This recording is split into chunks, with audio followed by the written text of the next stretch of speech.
you know, who out of this, well, can we pay the whole thing, or maybe can we pay a portion of it? So we work closely with them, and that's how we, you know, get our student in need funding to help with the negative fund balance. Okay. Then I always you mentioned in this, your one bullet, that they may use a collection agency or pursue further legal action. Correct. I read the board briefs in the newspaper, and another district actually filed a legal action. Mm-hmm. Do we do that? I didn't think so. I think we discussed it and decided that it's not the way we wanted to treat our residents. And I don't think the majority do, but I know there were maybe one or two schools that do that. But I know we had talked, and I think Adele at the time, it was also, it would cost us to do that. So, yeah. Do we use a debt collector? I'm sorry? Do we use a debt collector? No, we have never. Okay. No, we haven't gone that route. Okay, thank you. So, you're welcome. Is that something that we could add to the tax bill? I don't think you They'd can see do it that. then. I don't think you're allowed to do that. Mm-hmm. That's what I wondered. Yeah. Okay. Next slide then is our paid lunch price report. I just kind of like to say where CV is compared to the other districts. And again, as you can see, we're not the lowest, but then we're certainly not the highest. And I think it was in 2016-17, we had a 10-cent increase. And then in 22-23, we actually had a 25-cent increase across board. So that was actually the last time we increased at that point. Next slide, please, is the CEP, Community Eligibility Provision. Again, this is where there's certain calculations that you can use for identified student percentage. And again, it's just the ones that are up there, like anyone that might be direct certified, migrant, homeless, runaway, foster. You have to take that percentage. And it was, in the previous years, it was 40%. Now they decreased it to 25%, but unfortunately they didn't increase the rate number. So it really doesn't help us too much.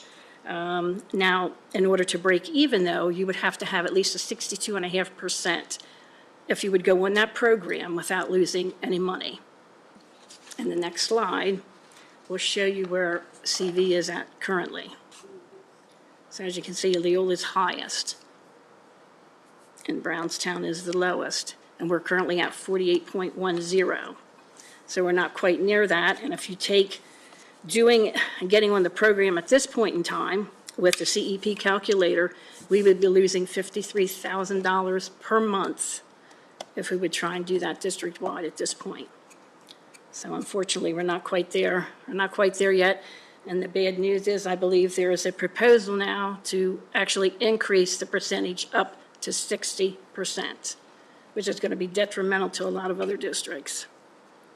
So, okay. Next slide is the farm to table. As I stated, Beef Council. We got involved with the Beef Council, and we made the high school students, one of their favorite meals is walking taco with the ground beef.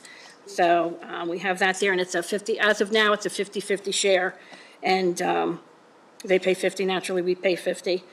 And Nikki Rivera, our 96th legislative district, we were at a Red Rose meeting the other evening, and she said, unfortunately, anything that the federal is cutting, state cannot handle anything that the federal is going to cut for food service, unfortunately. She said there is no backfilling at this point in time. We were supposed to still be getting some funds from the state, but she said that's an unknown at this time. So we don't know if we're going to be able to be getting any state funds at this time or not. So, next slide. Again, we're running with our middle school cooking club. Excuse me, it's the 6th grade, and we do a red, gold, and blue teams. That's just some pictures there of making things. We kind of changed the menu up a little bit. Shout out to Brooke Bray, my assistant. She's kind of taken over since we no longer have a catering manager. So she stepped in. It's fantastic. Students had a great time. They really enjoyed it. Next slide. That's their graduation. And unfortunately, everybody has their own pace that they work at. And unfortunately, the blue team ran a little longer. And unfortunately, we didn't have a chance to get their certificate picture. So hopefully we can this coming year. And then we're also going to try and continue our summer cooking club this summer. And then the ongoing challenges, again, it's CAFCO is probably going to be at least 6%. Our CAFCO bid that we follow with our staples and our food supplies. Again, trying to get the parents to complete the applications, the high lunch charge debt. I'm not sure at this point if we're going to do catering manager, or shout out to Tracy Merchant and BB, who is the cook at the high school, has done a super fantastic job of kind of keeping the catering going and doing all our in-house catering meals, and the rest of the SOSL staff, fantastic. And then just availability of food and supplies. We have already received a letter from PepsiCo saying they may have problems getting our snacks again. So we're thinking, oh my gosh, we're going back to COVID again. And same thing with getting the aluminum for our cans and of our canned goods. And then the possibility of loss of funding. Then there's updates. There might be going back to the whole milk for the for the district. We're not sure if that's going to happen. Then I know there's going to be some lower sodium coming into play within a few years. And then now we have to watch with our added sugars. Cannot have 10% or total calories for all grade groups. So that's something new that was never in there before. Let's see, what else? Okay. And then there is some equipment that we'd like to replace at the high school. Then at 25, 26, the initiatives, again, it's just, continuing to get the feedback from the students, changing our menus, farm to table. Again, the cooking club, summer cooking camp, trying to do other things. I know I do rebates. I'm getting rebates things in and trying to pick up our a la carte, keeping in contact with the legislators to see exactly what's going on. And then keeping in contact with the renovation for upcoming Fritz Elementary. And the next slide is, at this point, since we do have a healthy fund balance, I'm requesting no increase for the 25-26 school year of any meal price increase. All right, so that's where I stepped in and helped Teresa here come up with the budget for the 25-26 school year. We're projecting a deficit there, and it's coming from a planned deficit for the capital purchases to help spend down the fund balance for the food service there. Just a couple notes for it. For the revenues, there were some slight changes that we made, from years past and prior, our projections, but overall fairly consistent. As you can kind of see there for the total revenues. And for the expenses, obviously increase for the adjusted food costs that Teresa was mentioning, personnel and SOSL, professional and contracted staff there. So.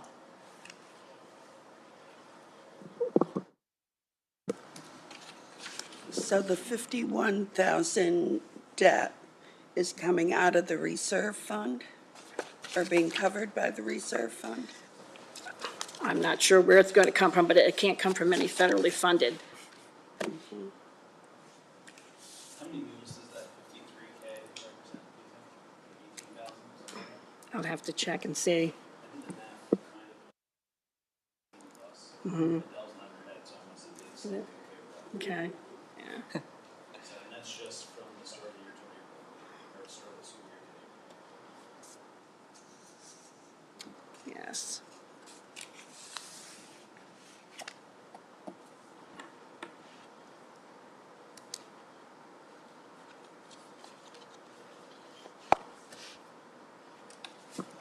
Is that something that we could try to handle in communications?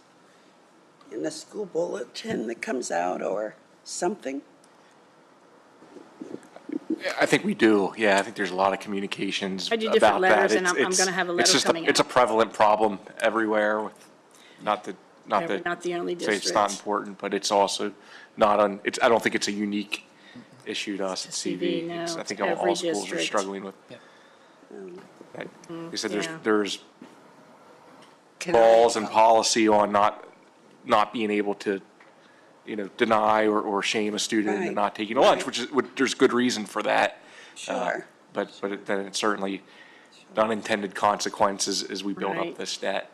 Because unfortunately, when we had the alternative meal, we had very little meal debt. Can I ask, is your sense that those that have debt to the food service, is that predominantly because they really are struggling to do that as opposed to those that just aren't being cooperative? Well, one is that, but the other thing too is if a child's on the program and then maybe midway through the course of the year, they come off or maybe go back on, or they're off and then come on. Unfortunately, if they were paid before that, they are now on the program, but anything before that, they weren't, so they're still responsible to pay that debt. And I think a lot of parents, just don't understand that. And I think someone came from another state and said, oh, well, we didn't know we had to pay. We don't pay in our state. And I think I just read in the School Nutrition Association that I think New York next year, the whole state is going to be free. So, I mean, that could be another problem. Or if someone comes from a CEP program and they think, oh, okay, well, I'm free, I don't have to pay. But yet we send out the emails and we send out the letters, and I've even done some courtesy calls in the past, just to say, hey, do you The realize? reason I ask if it's mostly because they're struggling to pay that, I'm wondering if any of our community charities could be of help. Okay, thank you. Wait, I have a question. When people leave the district and there's money in the balance, and I know you contact them, if they don't respond, is there like a statute of limitations? Like after a year, we're going to take the remaining balance and put it towards the Well, debt? Or in my letter, they can either, if it's a sibling, we automatically roll it and we tell them that. Or, if they're leaving the district, if there's money there, there's a form to fill out. We'll certainly give, return their money, or they can donate it. And we used to say anyone that had like $4 or less, it would just automatically be donated if we didn't hear from them. But legally, we can't do that anymore. That's their money. Even if it's a penny, we have to get that money back to them somehow. Or it has to go to the Treasury. that would be a nice way to You're welcome. pay things off, but. Any other questions? Thank you. We appreciate Thank you. the great work you folks do. Thanks, Anthony. This budget will be on the consent agenda next week. This is the first place of the meeting where we accept professional public input. If anyone would like to address one of our agenda items. If not, we'll move on to the action discussion agenda with Mrs. Hunsinger.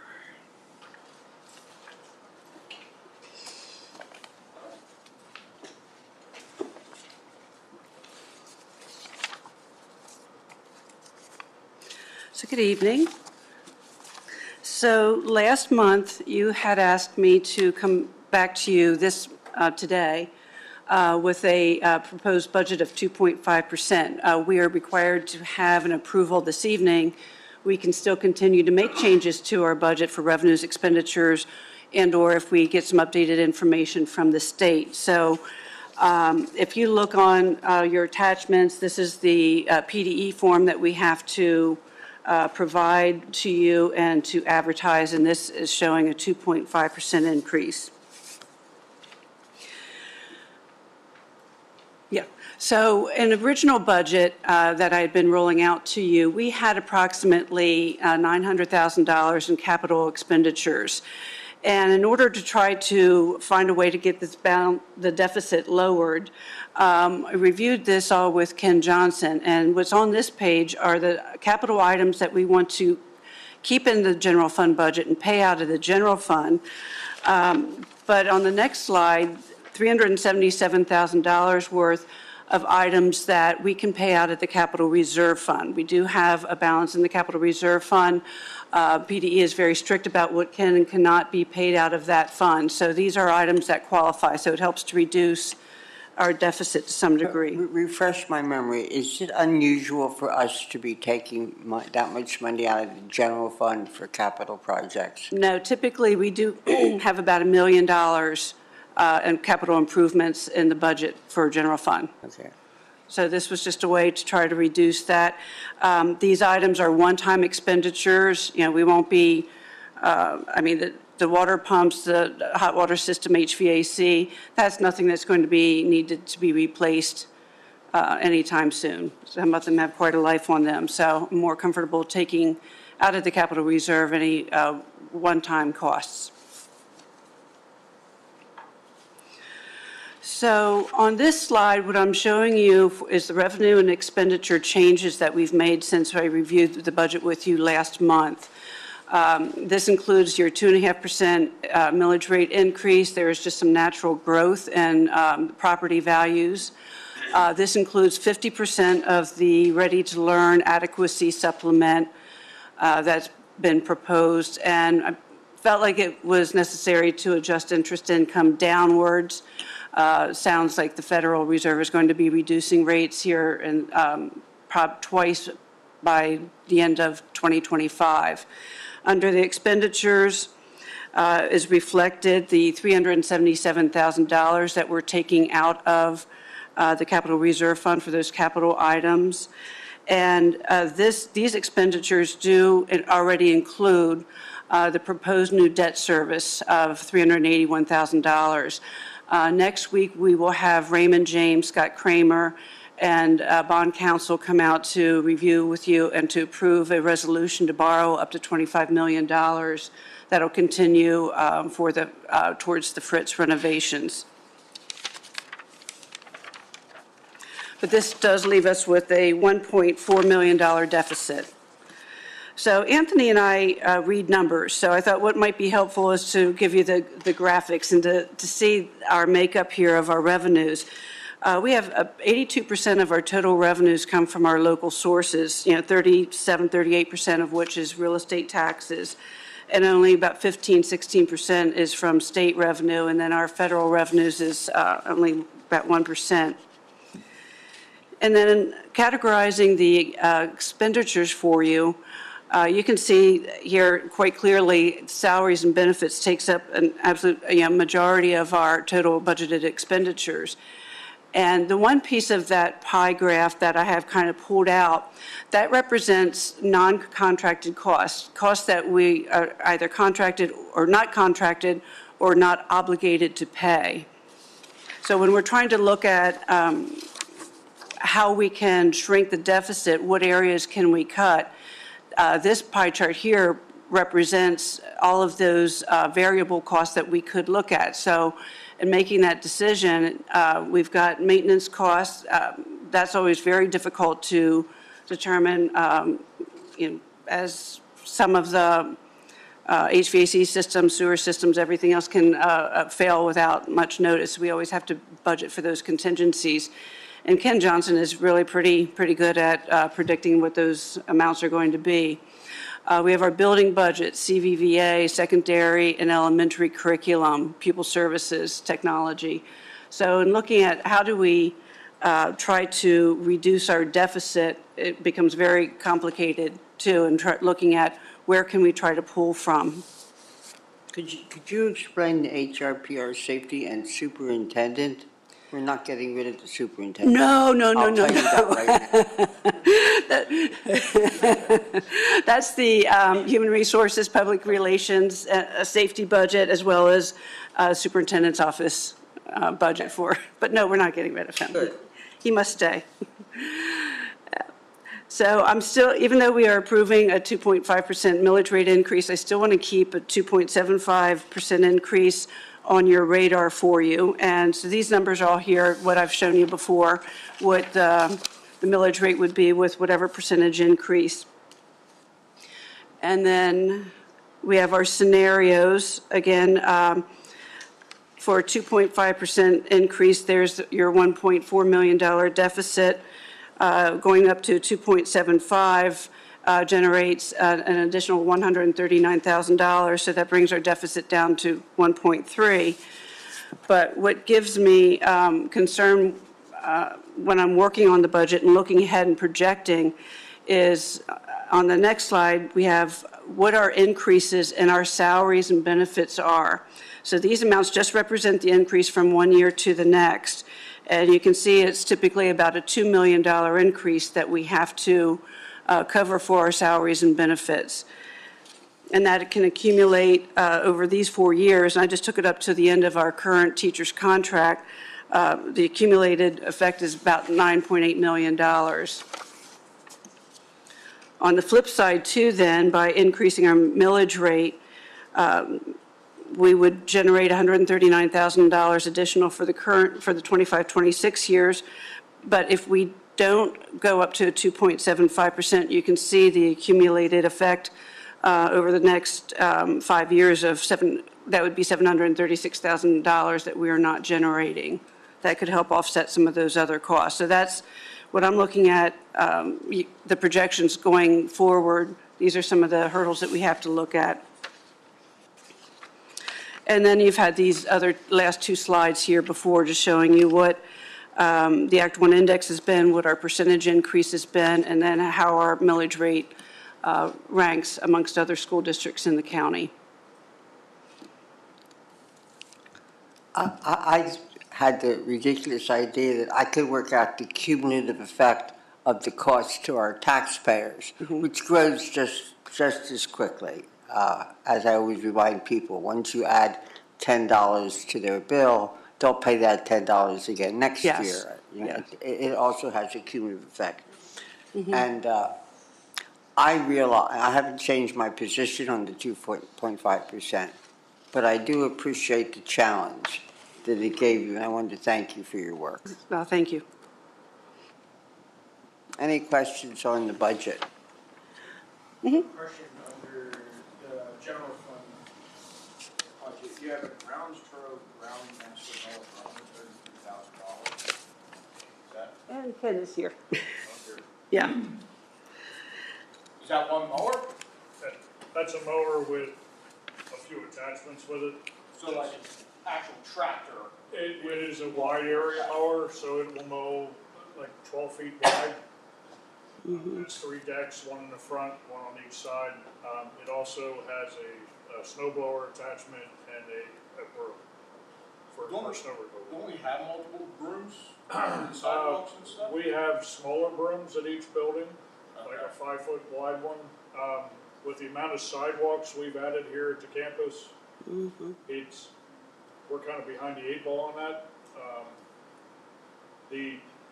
This is to replace a John Deere wide area mower that we've had well beyond its lifespan, Okay. and it's been costing us money every year just to maintain it. Is there a slightly cheaper option, maybe slightly, I mean, it's just, what we could it's do is- surprising me that you have a plow truck for less money than. I know. About the average price for a wide area mower is about $100,000. Is it really? Yeah, so I could look to drop off the accessories for it, and we could look to do those at a later date. I would be fine with that. But yeah, I've priced it out with multiple companies, and they're all in that about $100,000 range, Okay. unfortunately. And those attachments you're saying are like the sweeper? The and stuff sweeper, like the that, snow blower, correct? yeah. Are they giving you a big discount if you buy that as a package? No, not really. Okay, so we could Yes, buy them at a later time if we correct. want to at non-extra cost. Yep. Essentially. And I'd be glad to look at doing that. I mean, if The you don't the mind. important thing is the mower. Right, okay. Yeah. I mean, me personally, however everybody else feels, but me personally, I mean, I know it's an expensive mower, I wish Right. it was It's good, so, yeah. blows me away. Okay, thank you. Yes, I have a question on budgeted revenues. Can you remind me what other local revenues are? I understand real estate tax, but Right, so also included in the other local is, believe it or not, our IDEA money is federal money, but it passes through the IU, so we have to record it as local revenue. And that, I'm going to say, is about $800,000. Our realty transfer taxes, which is just under $1 million, is also included in the other local revenue. Interest income, just trying to go through the list. Amusement tax.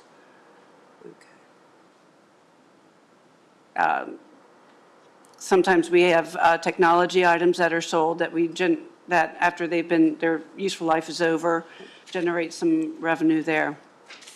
I mean, I can get you a whole list if you want to know. that's okay. I just wanted a general idea to get started in my mind. Also, on the budgeted revenues, Uh-huh. you show the 15.8% of the overall, but dollar-wise, is that flat from last year, up from last year? It's I mean, we don't have a state budget yet, but Right. It's up from last year because of the ready-to-learn adequacy that we are definitely getting in 25, 26, and then 50% of what's being proposed. So that is, it's pretty much, other than that, everything else is pretty level. Our basic ed funding is not increasing as much because they're putting more of that money into the ready-to-learn bucket. Our piece, we do get 50% subsidy off the cost of our PSERS retirement, our Social Security. We do get special education funding. That is increasing slightly, but not a lot. One area that has decreased has been our transportation subsidy. It's based on a formula, and the more that districts' transportation costs are increasing, and if they're not increasing the amount they're funding into that line item, then our share depletes. Good questions. Anyone else with a for question she can't answer? I just have a comment. Thank you for the projection of millage rates and the expenses of salaries and PSERS and all that. It's good to see like our millage rate is not covering just a basic increase every. So thank you for doing that. I mean, we had. It's a good perspective for the public too. Yeah, and again, like, we read numbers, so when we flipped it and put it into a pie chart, it really kind of stood out to us. You know, we have a very good educational system here. We have excellent teachers, and, you know, that was part of why we settled on the contract that we did with the teachers. As much as we'd like to keep this down, I think 2.75 looks good. Are you comfortable with that? That's a lot of deficient. So 2.75 would be what I would recommend, and we'll have more information for you next month. I can even come back next week if there's anything you want to see differently, or obviously in case anything changes between now and next Monday, which I probably won't know anything. I think that it's possible we might get the full amount of our ready-to-learn adequacy supplement, but again, if we count on it and we don't get it, then we're hurting again. So you are comfortable with 2.75? Just curious, what would our percentage increase be to cover that deficit, like the increase every year? Is it above the 4% recommended, I'm assuming? So let me mull the numbers over. A 0.25% is $139,000. So that would be probably take us up to close to 4%. That's what I was figuring. Yeah. I was like, okay. Not over, yes, Yeah, so I was just curious. yes. It looks like we are the third lowest in the county, and I think that's pretty good. We're fortunate with the diverse real estate that we have in the district. We've got the Route 30 corridor, we have Greenfield, we have a lot of good growth potential in the district, but a lot of those properties, you know, Greenfield's Route 30 has been what's been enabling us to keep a lower tax rate.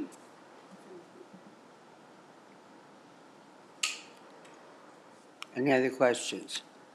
I have one before we start voting on these. I may be wrong, but I get a sense there are some board members that are still mulling over the 2.75, and I understand that. My question is, if we pass the resolutions to the budget notice and the posting, and then the board would end up settling on the 2.75, do we have to repost? So we can make changes to the budget between now and June 16th, I think is that date. What we would do is come back to you at the, either next week or the first board meeting in June with the updates. And as long as we're posting this document here, we're in compliance. Okay. So we're fine. Okay, I just want to make sure that the board understands that its hands aren't tied, depending Correct. upon what it does. Yeah. Okay, now I'm going to need a little bit of guidance to make sure I get this right. if I'm correct, the first thing we have to do is accept the proposed budget.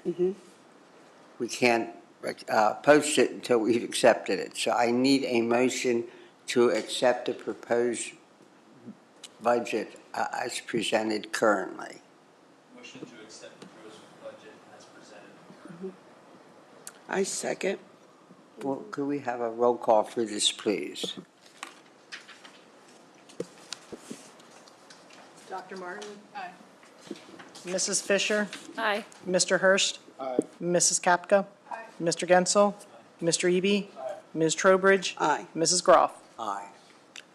Now, to make sure I understand, this budget notice, is that the one that goes to the state? What, you're looking at the resolution authorizing proposed final budget? Or no, the final budget notice. No, we Yeah. just have to post this publicly on our website, what technically already is. We do a submittal to the state electronically, letting them, confirming to them that we we are did. advertising our budget and that we're meeting, and that we will advertise for at least 10 days, which we're going to do starting tomorrow, and Okay. certifying that we've made the budget publicly available. Can we make authorizing the display and the final budget notice as one vote, since they're connected? I think so. I don't think see we why can put not. those two together. So I will, again, need a motion to authorize the displaying and advertising as well as filing the final budget notice. And I'd like to confirm, so with the proposed budget, we have not determined the millage rate. Well, we've still allowed that door to be reopened.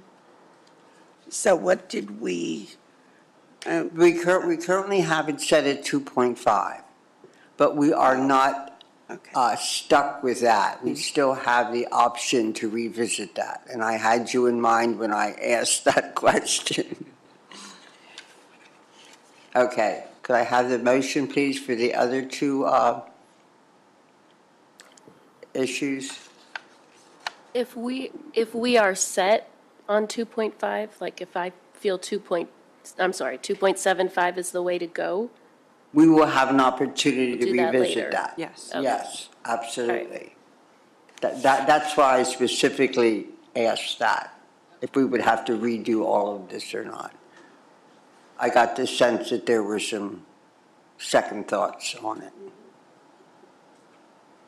I'm still looking for a motion to approve the display and advertising as well as filing the budget notice. Make a motion to approve display and advertising and final budget notice. Second. Roll call, please. Mrs. Fisher? Mr. Hurst? Mrs. Kapka? Mr. Gensel? Mr. Eby? Ms. Trowbridge? aye. Mrs. Groff? Aye. Dr. Martin? I think that's it. Our next issue is a Brightfield Transportation contract. Yes, so we've been working with Brightfield Transportation now for 30 years. We're in the final year of our third 10-year agreement. And we started discussions with Brightfield back in October, discussing our needs, going and looking at other local school districts, what companies they're using, what their rates are with their contractor, comparing Brightfield's proposed rates to us, adjusted, of course, because we got locked in 10 years ago. Their daily rates will increase each year by a transportation cost index that is provided by PDE. Cost index will increase, it'll decrease. We have agreed in this contract that the cost index will not go below 2.75%. So we put a base on that.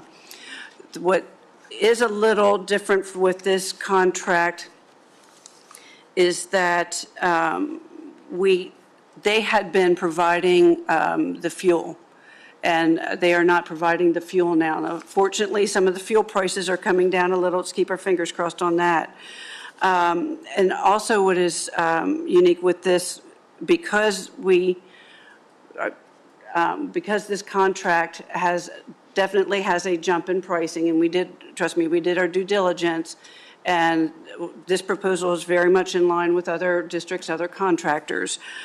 We are seeing a rather large increase in the cost to provide the transportation for 25-26. What Brightbill did is worked with us, and they are providing us with a $725,000 credit that we can use to offset and try to phase in that increase. So by looking at that, our actual cost, the expenditure side, is going to be about $400,000 higher when we include the fact that they are not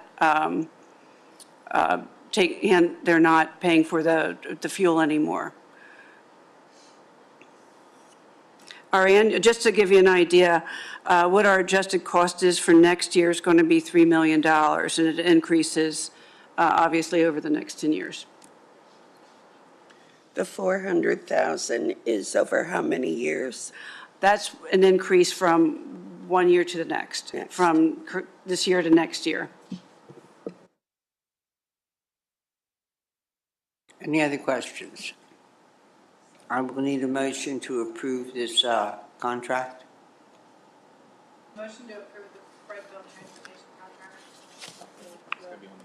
That's consent agenda. Not consent. Oh, I'm Yeah. sorry, I'm sorry. You will withdraw that motion, I hope. Thank you. I just wanted to get all this out of the way. Thank you. Oh, I'm not done yet. You're not done yet? Yeah. The Lancaster, Lebanon, the next you're item. doing Yeah, that one. yeah. You can do that if you want. No, It doesn't go matter right to me. ahead. Okay. Lancaster, Lebanon Joint Authority had an original term, life, if you want to call it that, of 50 years, which is soon to be expiring.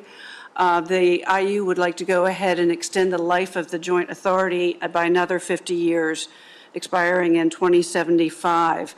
The purpose of the joint authority is because, and I did not know this, intermediate units cannot own property, buildings, land, they cannot.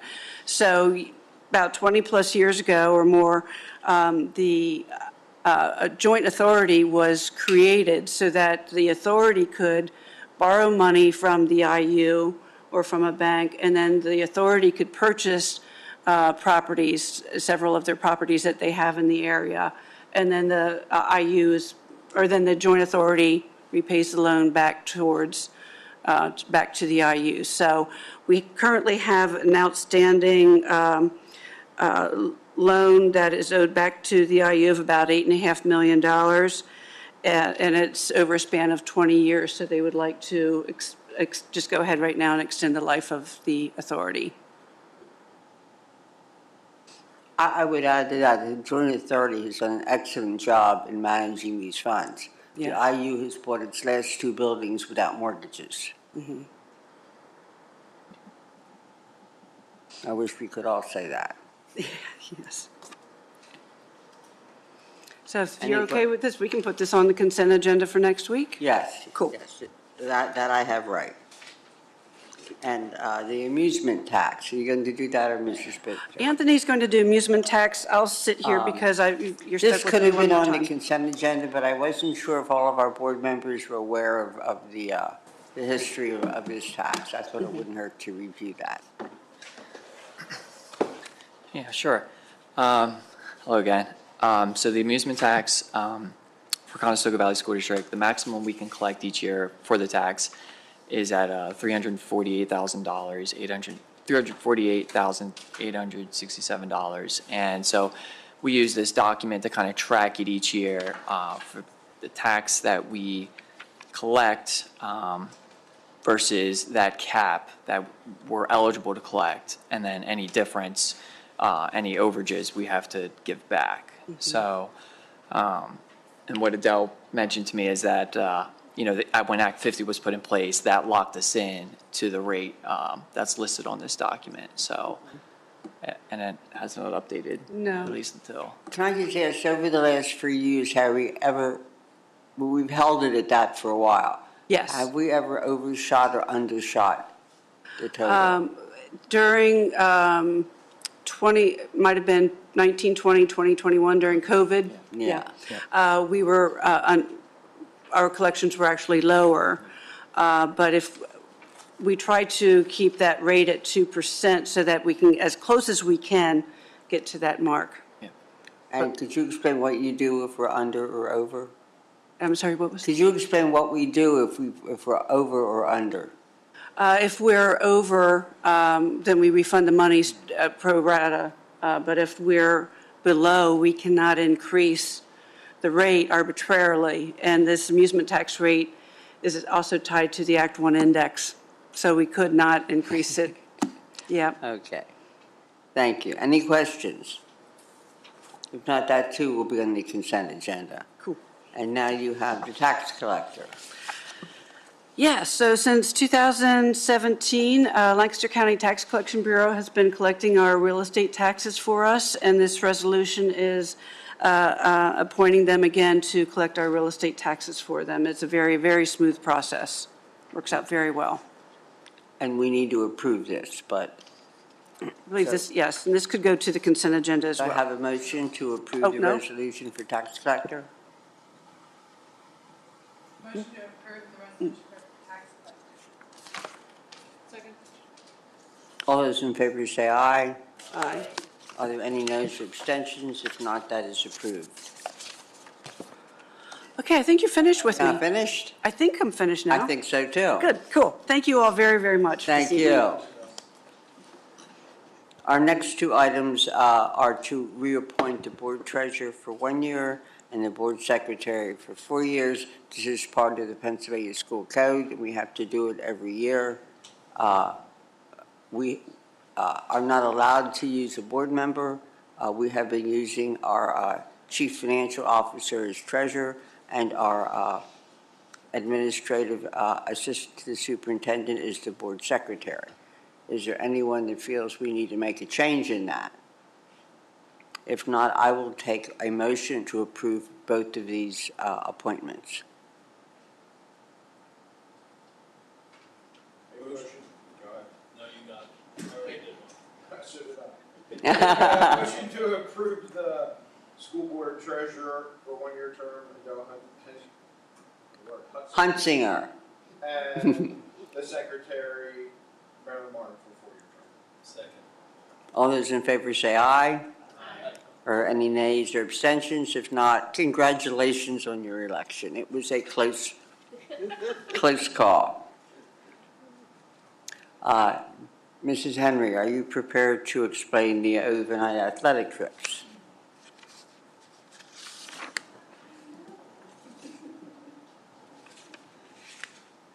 I didn't know if Adele wanted to come to present this because she's hogging everybody's attention tonight.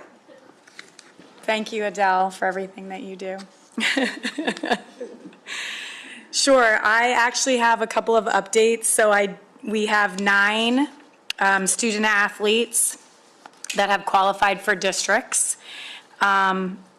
They are planning to depart from the high school at 8 a.m. on Friday, May 16th. They will be taking a bus after all. The bus will drop them off on Friday and pick them back up on Saturday. We learned that the cost for staying at Shippensburg includes meals, so they won't have to worry about driving to get meals and, all of that inconvenience. So that's going to be great. They have RAs that will be staying in the dorm with them.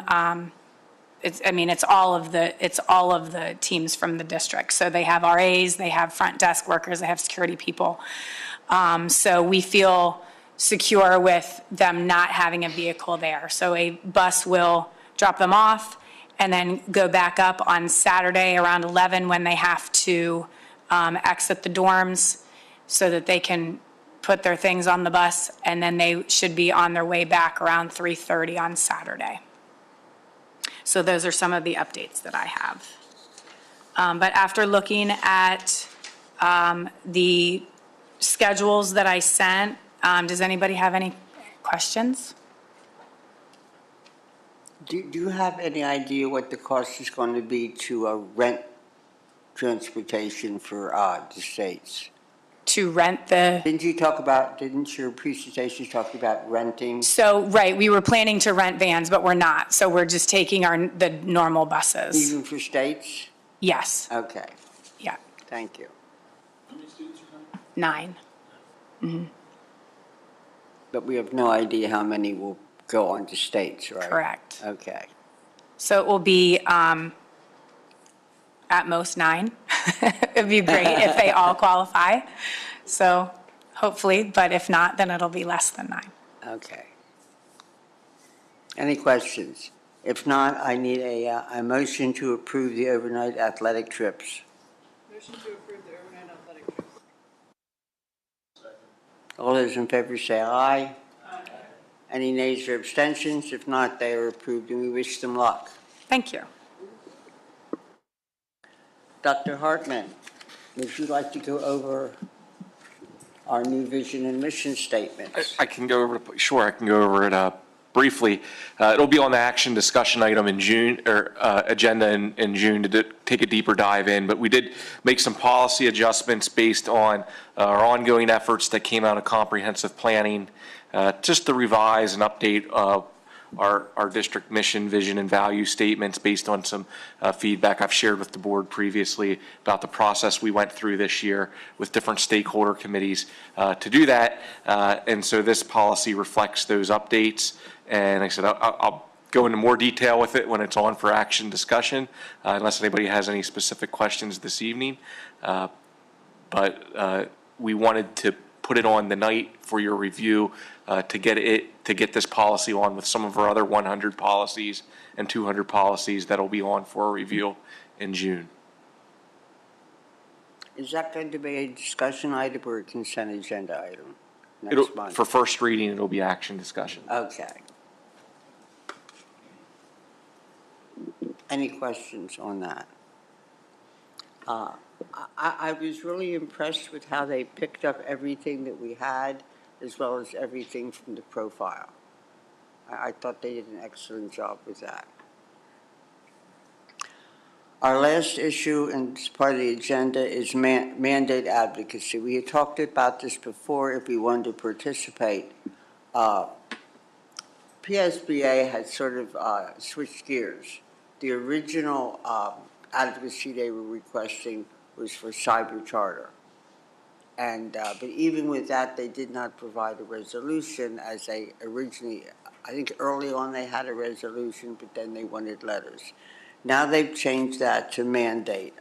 If any of you have been listening to any of the Education Committee hearings, let's go back for a moment to cyber charter. It's heartening to hear them talk seriously about not just the money, about achievement and financial responsibility of the charter schools. I think that's really important in order to give parents the information they need when they're talking about switching their students from any school or any type of education to another, to know what the reputation of that is. As far as mandates, again, they originally said, please send a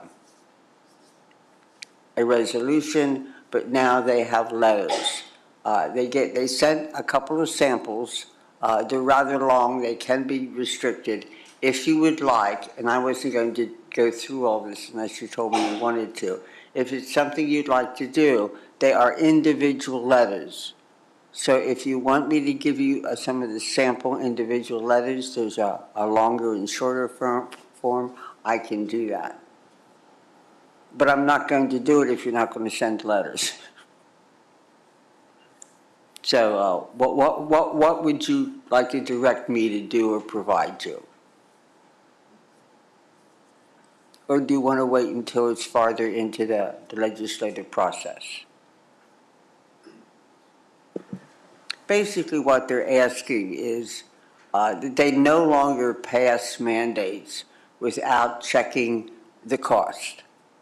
And also without giving it a sunset, that a mandate just doesn't stay there for decades on the books.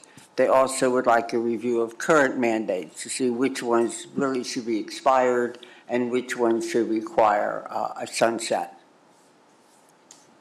Some of them actually cost outright money. They certainly take up a lot of time and assets in our staff to fulfill all the mandates and all the reporting that goes with it.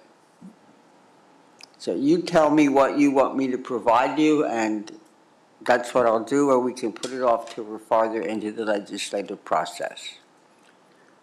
I don't think I understand it enough to make, I don't understand what it's all about. About the mandates, Right.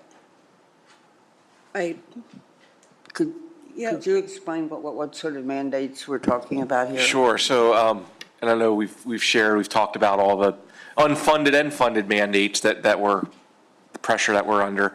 And I think I've shared the book that the IU produces every year, 80-some pages of mandates.